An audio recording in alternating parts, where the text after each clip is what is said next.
Welcome, welcome to How I Made It Through. I'm here today with Amber Kasic, and Amber is a teacher, educational consultant. She's a wife and mom, and now an evidential medium. And in 2020, her father passed away from cancer, and nature's way led him home and opened her by providing her with clear evidence, signs, and physical events with no other possibility or explanation. And her ability to connect with him and others in spirit is undeniable.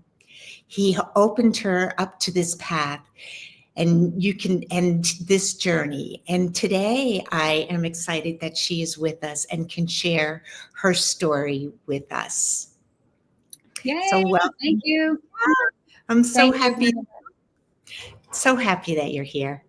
Yeah, I appreciate that. And it's very nice to meet you. I'm really excited to see you at IONS this year, the conference in person. It's always nice to make new connections.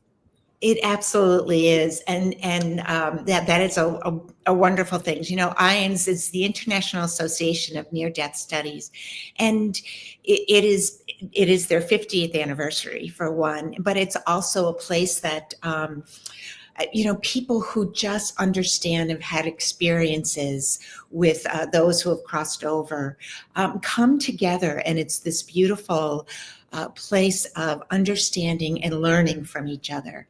And so it is wonderful to know that I'll get to see you actually in person. But Amber, I love your story about your dad, and I wanted to, really wanted to let you tell a little bit about that and about how this awakened you. Yes, I love sharing this story about my dad, and in part because it's more than just a story and a beautiful moment that happened to me. Well, it is very profound and I think inspiring to hear, but it also paints a much bigger picture of who we all are and who you are as listeners, which is a part of the impact that it has left me with. My dad passed on November 1st of 2020, so 111, which I say now because I know is no accident. He passed from cancer, as you said, Bernadette. And I grieved more for my father's passing in the 9 months leading up to his passing than when he actually passed. I think there was a lot of mental, emotional suffering. And I can remember being obsessed with trying to learn and feel and know how he would die and when was he going to die. I remember reading horoscopes, which is something at the time I didn't even believe in that stuff, but I just wanted to control it because I was trying to control what I perceived as suffering. And when he actually passed, it was the most beautiful and painful human experience, one of maybe the most that I have ever experienced. He passed during daylight savings time change on November 1st, 111. Actually, at the time when we weren't sure what time to put on the death certificate, so he was absent of time in a way. And I share that because what I now understand about death is very much so that we are not just here and then gone. We're not only gone when we stop breathing. Very often there's lots of soul transitions and our body is going in between worlds. And while he took his last breath during that gap of time change, I know that as a soul, he actually passed 12 hours earlier when we had a shared death experience. I didn't know that term at the time. I actually didn't learn that term for about a year after this experience. But in that moment, it was in the middle of the afternoon, and I was just having one of those moments where I was lying next to him in the living room, he in the hospice bed and me in the recliner, holding his hand. And I just was having one of those moments where I'm thinking, I'm never going to hear his voice again. We've already had our last conversation. I was thinking about all the moments that he would miss with his grandson. He was only 4 at the time. All these sorts of things, all painful thoughts, all focused on lack, what isn't going to be, and including, um, things that were left unsaid and undone in a way between us. And I think because that was so painful, all those thoughts, it's not even by choice. I just stopped thinking. And instead, I just started to focus on unconditional love. I was still holding his hand. And in that moment, he was still my dad. He was still here. This is still a connection, even if it's not the connection as is, normal, so called. And in that moment of just full presence and unconditional love, I began to see these swirls of purple in my mind's vision. I didn't really think anything of that, but I noticed it and I just thought that's weird because that's not typical for me. And then I felt this warmth sort of start at the crown of my head, almost like tingles, but it really felt like heat at the same time. And it sort of just slowly moved from the crown of my head to my toes. And I remember thinking, oh, the sun must be coming in the window and kind of playing tricks on me because this is what our brains do. They're looking for the rational, logical explanation of whatever it is that we're aware of in our awareness. But right then, with full clarity, I experienced something that I couldn't explain away and had no logic. And I had never felt something like this before ever in my life. I felt what I can only describe as a force or an energy enter my back from behind me. In human terms, if I had to put a term to it, I would say it was like wind, but not because it wasn't on the skin. It was internal. And I felt that force come into me. And then it concentrated right here in the center of my chest is how I felt it, like on the inside of my body. And it was doing these slow spirals around my chest. And this was so new and fascinating. I couldn't decide what it was. I had no time to judge it because the experience was something I couldn't even ever have related to with anything else in my life.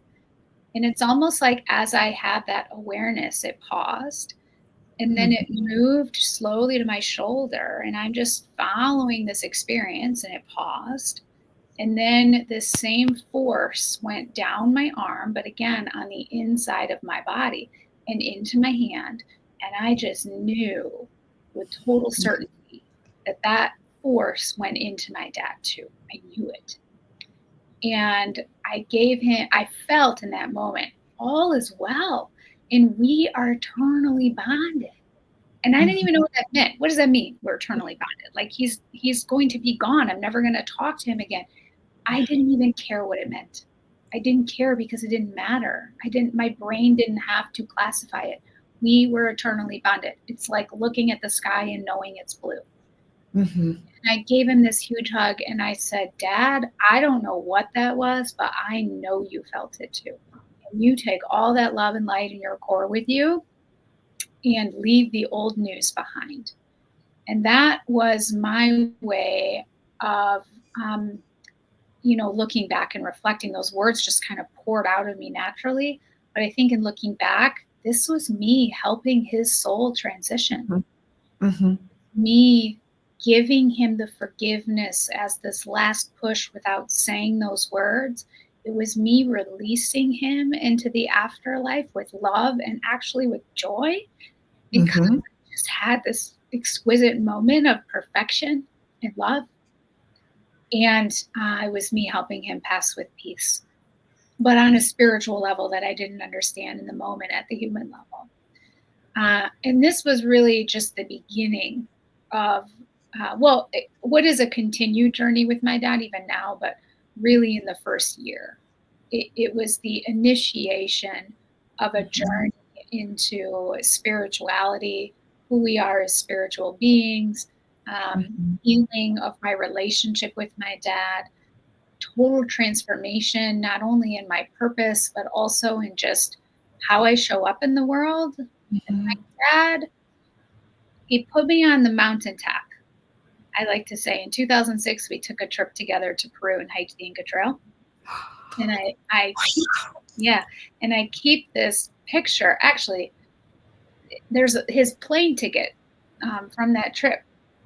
He kept it in his shirt pocket for 15 years, and I had no idea.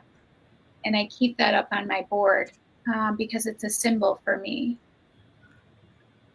My dad has guided me on this beautiful journey of awakening and greater understanding. And while I may have put him on the mountaintop in Peru with my Spanish and all the things, my dad put me on the mountaintop of life, Mm. giving me a much broader picture and perspective and understanding. So Mhm. that's really how our journey began and my journey of transformation began. There's so many things, so many nuggets in there that it makes me want to talk about.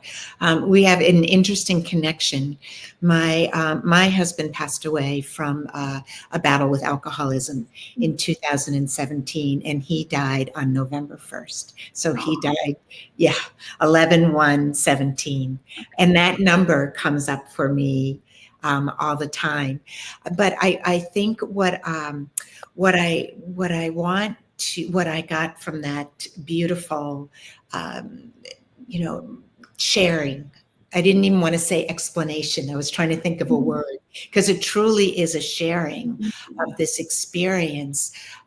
Is that when we awaken, that it is so profound that we don't have a choice but to accept what's happening.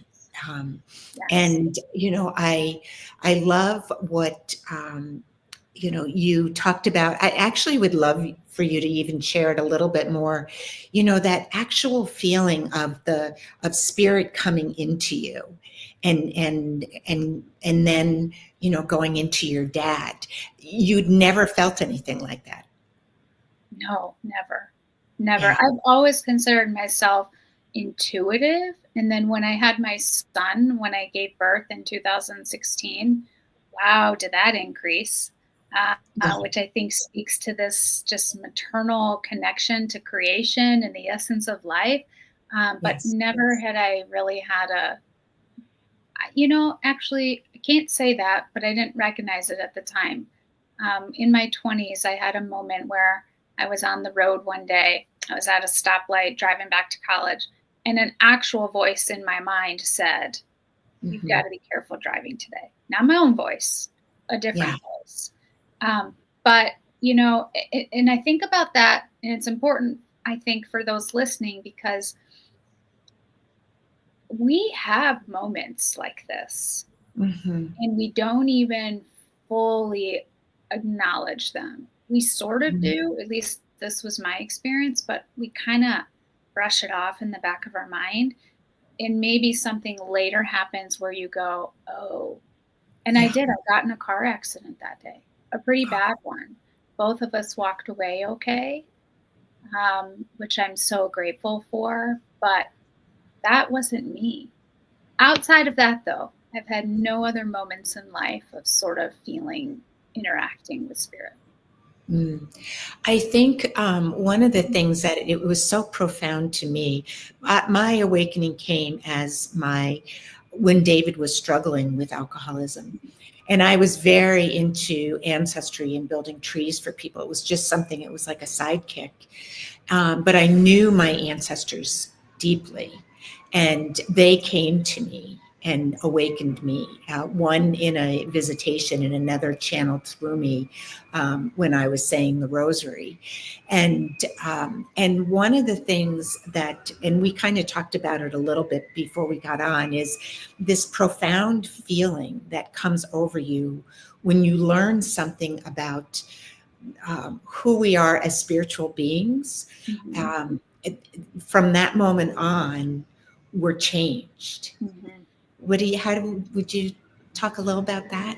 Absolutely. Yes, I couldn't agree more because these aren't experiences that the brain is having.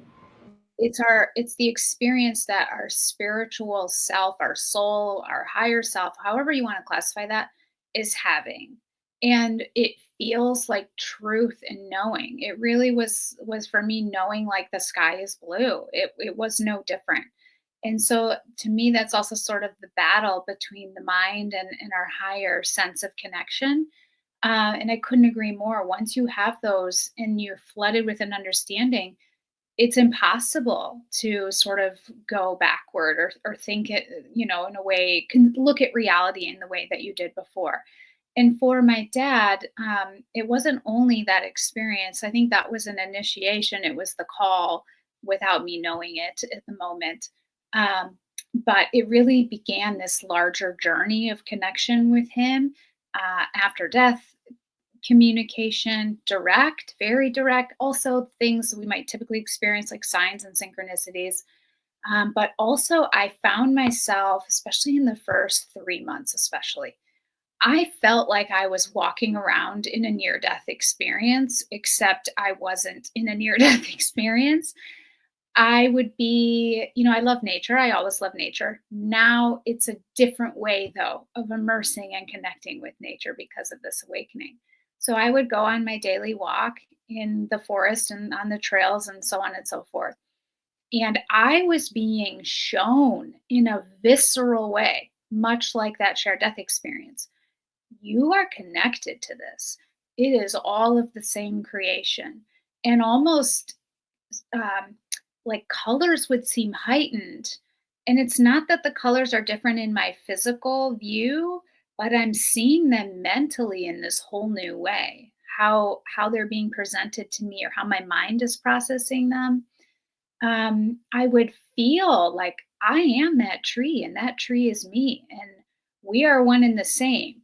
And I wasn't a tree hugger before this and no judgments of that, none of that stuff, but that this was not a part of my mental or cognitive experience. And I knew I was being shown this. It was being presented to me as a part of that call, and I was choosing to follow it because how could I not? It was so beautiful. And then I know I have this sense that my dad is in the beyond. It felt very connected to him. And I just wanted to follow these breadcrumbs.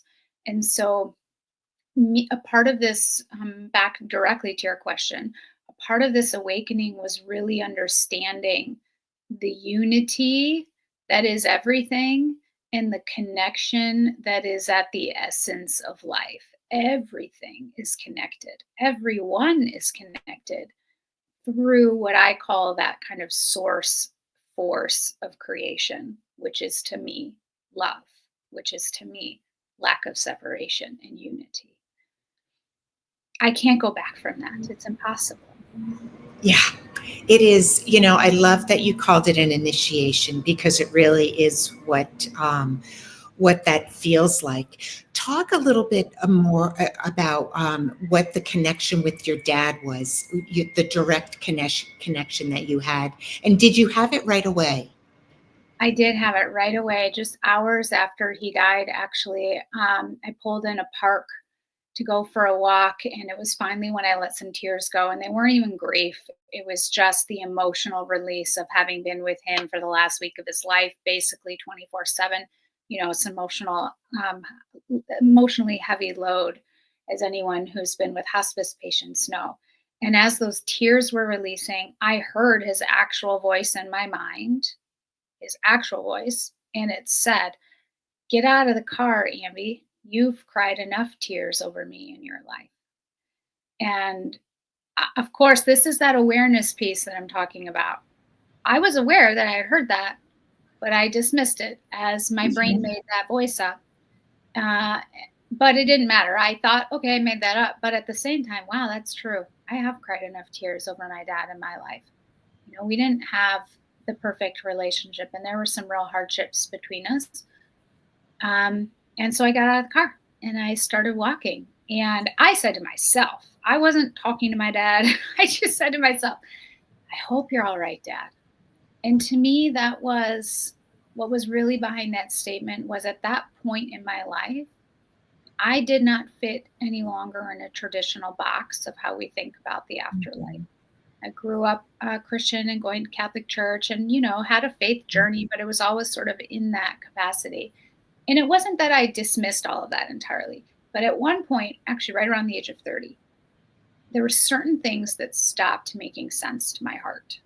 And Mhm. one of those for me was that there's classifications of Mhm. maybe who belongs in the afterlife and who doesn't. It just that Mhm. didn't feel right to me. So I was sort of in this place of I believed that there's something beyond. I believe in God, but I don't have all that figured out and what that looks like and what it means.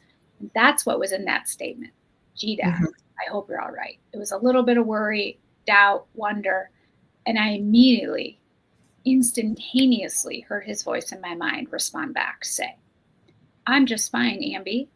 I'm going to stick around here a while and help some people. And I'm Mhm. happy about it. And I did stop walking in that moment because a part of me recognized I wouldn't have said that. Yeah. If my brain were making up his voice in my mind, I would have said, Heaven's so beautiful. I'm with my dog, Thunder, again, and you're going to get to see Bailey too one day. And my grandparents greeted me, and it's gardens everywhere, and everything is so lovely. I would have never come up with, I'm going to stick around here a while and help some people. Yeah. So it was an inkling to me that, what could I be could I be hearing that? And Mhm. then, from there, I wouldn't hear his voice in my mind again for a few months. But from that moment on, now I'm being immersed in what is typical for many of us, signs, Mhm. synchronicities, things that, we can explain away if we really try, but there's so many, and then they start to defy the statistical probability of coincidence after a while. So there was a Mhm. lot of that. And then I started feeling his presence. I would Mhm. feel it. My Yeah. ear would start ringing. I would have a pressure. And I didn't associate with him at first. But then other things would happen. Like all of a sudden I would smell smoke. Well, my dad was a chronic smoker. I would smell, I would start to get these other sensations, and I know I'm smelling his cologne, but that doesn't make any sense. I'm in my own home and there's no Yeah. cologne, you know. And after a while, when you get so much of this, it starts to become harder to talk yourself out of. But then Mhm. his voice returned. And now his voice was telling me things I couldn't possibly know. His voice was telling me things about my mom, inside jokes that they had. One of Oh. which was about, I won't tell the whole thing because my mom would kill me when she hears this. I can't tell it all. But it was an intimate joke about a mark in an intimate place, kind of on one of them. And I couldn't know that. And Yeah. so I called her and I said, I lied. I said, "Hey, Mom, I had this dream about Dad," because that's socially acceptable, right? We dream of our Right. loved ones. Socially acceptable. So I said I had this dream about Dad, and he told me X about this intimate joke. And she started laughing. Yeah, that's so true. And then she added on to the story. And that's when I thought, okay, I'm really Yeah. hearing from him. But my heart wasn't fully open to it either, in a way, because that's our human experience. We are in a human materialistic world. Our Mhm. ego, which is also good things, it protects us, helps us make Mhm. sense of the world. And Yes. guess what, everyone? There is so much more Yeah. than what our biological senses perceive. It doesn't mean that's all there is. We are limited by our biology. It Yeah. doesn't mean that's all there is.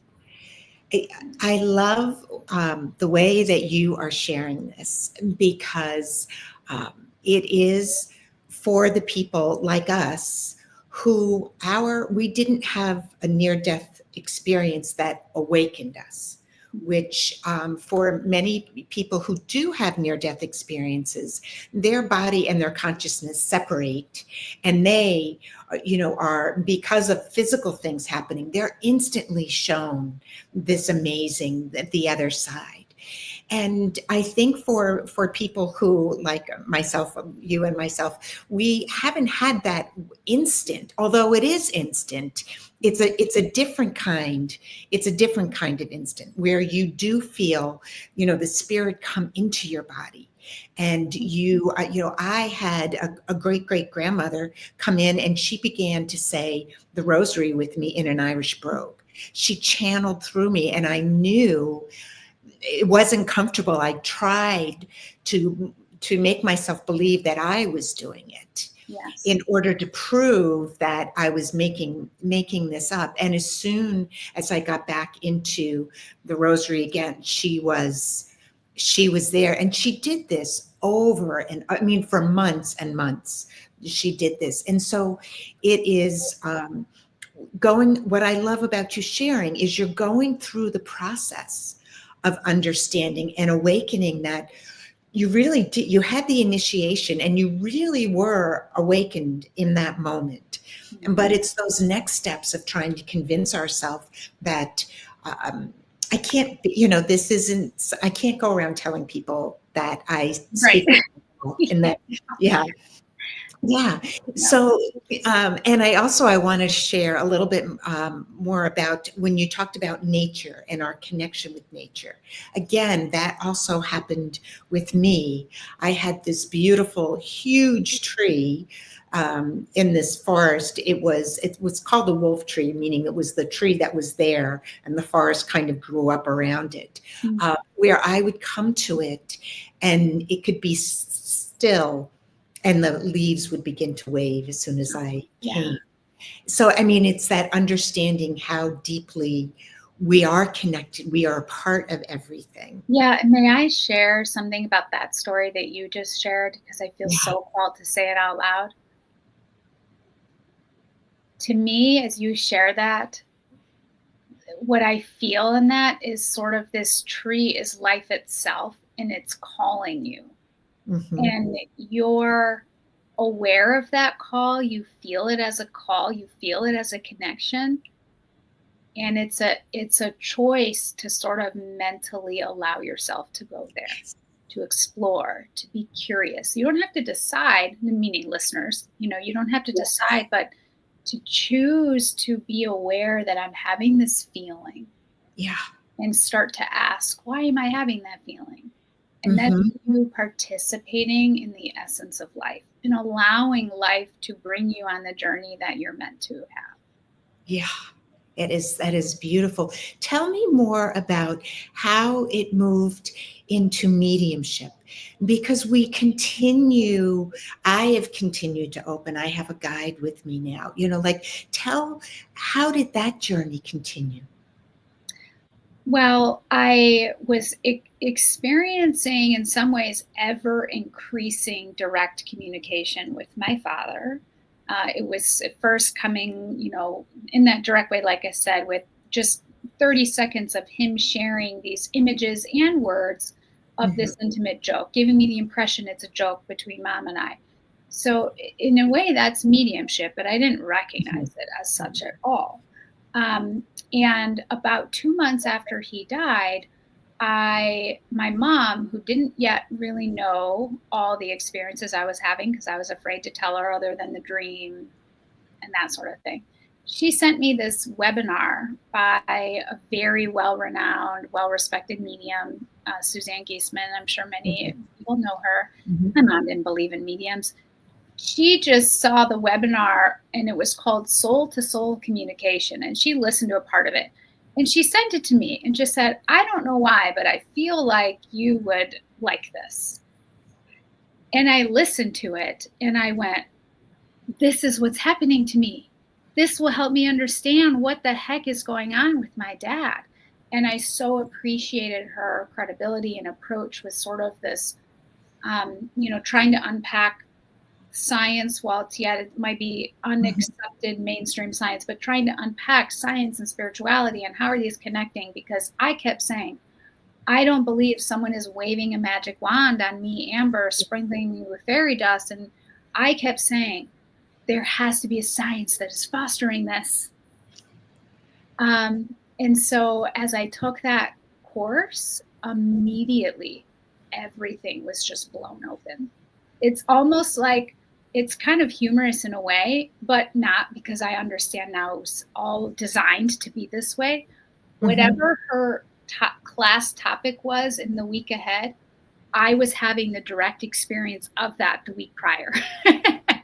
And then she would unpack it in class and I would make the connection. Oh, this is how mediumship works. Oh, this is why I'm feeling people's illnesses in the grocery store.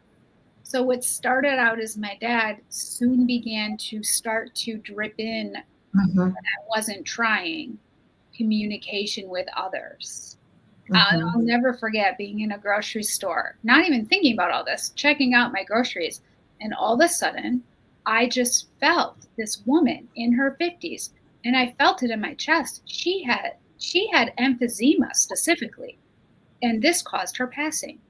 And then as I'm like looking, because I'm thinking to myself, is this woman behind me? And I look, and there's a young woman about my age, maybe even a little younger, behind me. And as soon as I looked at her face, I just had the knowing, this woman in her 50s with emphysema, it's this woman's mother. And I would have these experiences, but be afraid to say anything. But I so was drawn to understanding what was happening to me that I started to get over that fear. And so I turned to that person behind me and I said, look, I'm so sorry. I don't mean to be intrusive. And I just would explain. My dad passed a couple months ago. I'm having all these very interesting experiences that I'm trying to understand and explain. And I feel, I don't know if this relates to you, but I feel this woman who passed in her 50s and feels like a mom, and I can feel all the emphysema in my chest. Does this make sense to you? And she would look at me and say, that's my mom. And we would kind of just stare at each other, and both in the same weirdness of amazement, because I don't understand it either. Yeah. I just know that it's happening to me. Yeah. But with time and unpacking, these experiences, I started to understand this is mediumship. Then I started to wonder, could I do this with intention? Could I stand for someone and just try to feel their loved ones? So I would pick a friend, someone who was very safe to me, but I didn't know a whole ton about, and kind of, I would find these ways to just continue the journey. And that's really, in essence, how my dad led me to mediumship. But it was a personal journey as well, because I didn't want to be a medium. I don't want to be a medium. Like, what? That's so weird. And now I have this thing that I got to deal with. But what would happen is I would end up, in my attempts to discover what was happening to me, I would have some profound experience of love that was so overwhelming, much like my shared death experience, that I would say, I can't not do this for people. Yeah. Because it would be so profound. And, that's just spirit dangling the carrots. They know. Yes. I remember when my dad said to me once in spirit in a meditation, I know you better than you know yourself now. Oh, yeah. And that makes sense, right? So they know what's in our path. They know our hearts. They know beautiful ways that we're meant to serve and show up in the world. And if we allow that discovery, if we allow ourselves to follow that call, we can be led on that path that is right for us and best for us, and allows us to express our natural gifts in the world, whatever they may be. That's a beautiful thing to say, because it's one of the things that on How I Made It Through that I want to do is bring people in, because we each have a different way that spirit is engaging us. And for me, it's been the ancestors. I've had training in grief and trauma. And so this ancestral healing is what, understanding that when I'm working with somebody, that their ancestors actually will come through and help me, and then there's, yours is that this gift of evidential medium where you get this really specific information. And it's all because spirit wants more of us the consciousness raised, and that if we share our gifts, then somebody else is going to open to their gift. Somebody's going to have the same experience that you had with your dad. Two things I want to ask, because I know time just flies. It does. One I want to share is I have had that same feeling of spirit coming in, and the swirling in my chest. Mm. So that is definitely, if anybody has felt that, that is something that they do. And then, oh no, what's the other thing? Oh my gosh, no, it flew out of my head. Okay. But it's another important thing. That I wanted you to share. All right, so tell us more just about how people can reach you and how you engage with people. And I'll see if I can remember my question. Yeah, no worries. Yeah. Well, the best way to connect with me is through my website, which is www.natureswayopen.com. And I think that title speaks for itself in the sense that we are nature ourselves. And I don't just mean nature in the landscape and all of that we see. It's that essence that is the force of creation. And to me, this is where the science and the spirituality kind of meet in a way. And it's not that I'm special. I mean, I am, but so are you. We all are. And I like to meet people from this knowing that every single one of us has this connection to the essence of life. And because we are all connected to the essence of life, it's what makes mediumship possible. It's what when you come in contact with love, you know it. And the Mhm. mind may, after kind of, do what what the mind is supposed to do and what it's designed to do, which is analyze and logic and all the things. But I so encourage people to follow what their internal compass is saying, because that internal compass is your connection to the essence of life, and that is truth with a capital T. Mhm. And at the same time, our identities can take on different belief systems and different thoughts about all that, and all of that is fine. There's no one right way, Mhm. but love is at the core of everything. And I think that people who will find that, who visit my website, will sort of see that very heart-centered, love-based um, sense of connection to not Mhm. only the offerings that are there, the gifts that are there, but it's also how I interact with people, because at my core, I know that you and I are one and the same. Yeah. And the loved ones in spirit are one and the same. I Yeah. just happen to be meant to offer this gift of being a bridge.